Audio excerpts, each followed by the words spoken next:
Tanpa diduga, malam yang sepi ditemani hujan lebat di Kampung Kacang Putih bertukar menjadi malam yang penuh bala petaka. Bunyi aneh bergema dan dentuman yang amat seram mereka dengarkan tak di sebenarnya.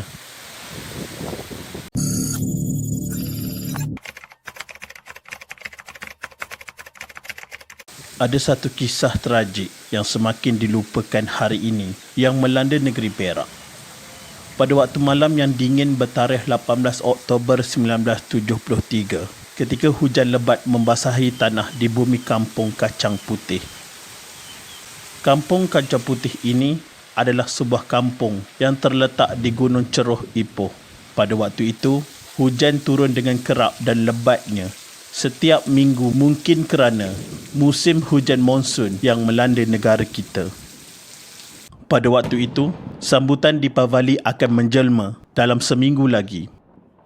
Ada juga sesetengah penduduk kaum India di sana, terutamanya tidak berada di kawasan kampung kerana sibuk ke bandar untuk membeli barangan persiapan untuk sempena sambutan Deepavali yang bakal menjelma. Ada juga segelintir daripada mereka yang hanya duduk di dalam rumah, tidak ke mana-mana kerana hujan turun dengan lebatnya sepanjang minggu. Keheningan malam yang didendangkan bunyi hujan lebat itu tiba-tiba digemparkan dengan satu tragedi yang amat dahsyat dan tidak mungkin akan dapat dilupakan oleh waris mangsa. Pada malam yang malang itu, dengan tiba-tiba sahaja satu bunyi aneh yang amat kuat dapat didengar oleh penduduk setempat. Bunyinya yang kuat dengan bergema-gema itu amat menakutkan seumpama sesuatu telah jatuh dari langit untuk menghentam bumi.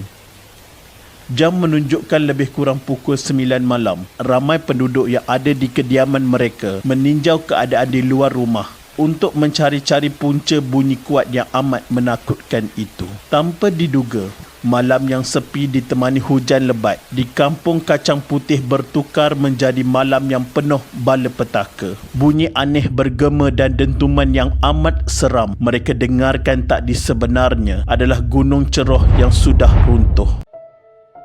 Runtuhan Gunung Ceroh melanda Kampung Kacang Putih dan dalam sekelip mata telah memusnahkan 20 biji rumah, kedai-kedai, kandang ternakan lembu dan kambing. Serpihan runtuhan Gunung Ceroh terdiri daripada bongkah-bongkah batu kapur pelbagai saiz. Ada yang bersaiz kecil dan ada juga satu daripadanya mempunyai saiz gergasi seberat melebihi berpuluh-puluh tan.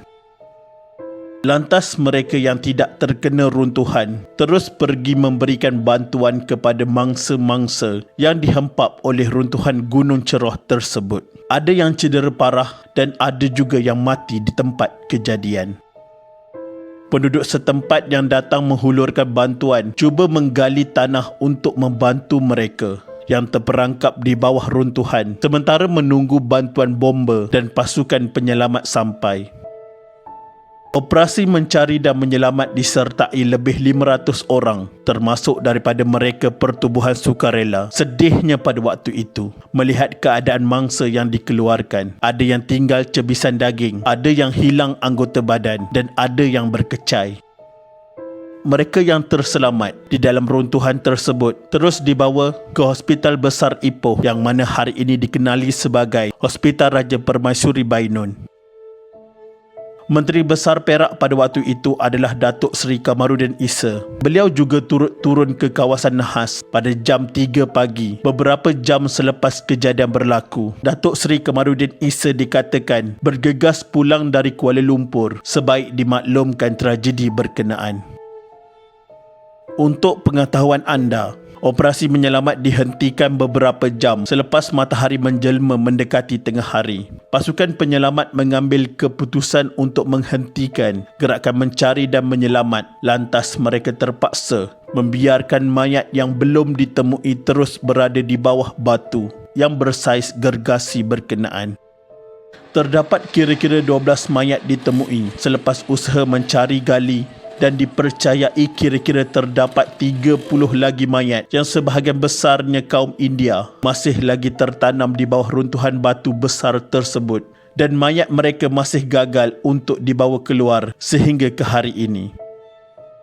Tragedi ini adalah antara yang paling tragik yang pernah berlaku di dalam negara kita. Berikutan dengan kejadian yang malang ini, Kerajaan Negeri Perak telah memutuskan untuk memindahkan 120 penduduk yang masih tinggal di Kampung Kacang Putih pada waktu itu ke tempat lain selepas menyedari yang lokasi itu tidak lagi selamat untuk diduduki. Kebanyakan daripada mereka berpindah ke kawasan penempatan baru di Buntung Ipoh dan nama Kampung Kacang Putih dikekalkan.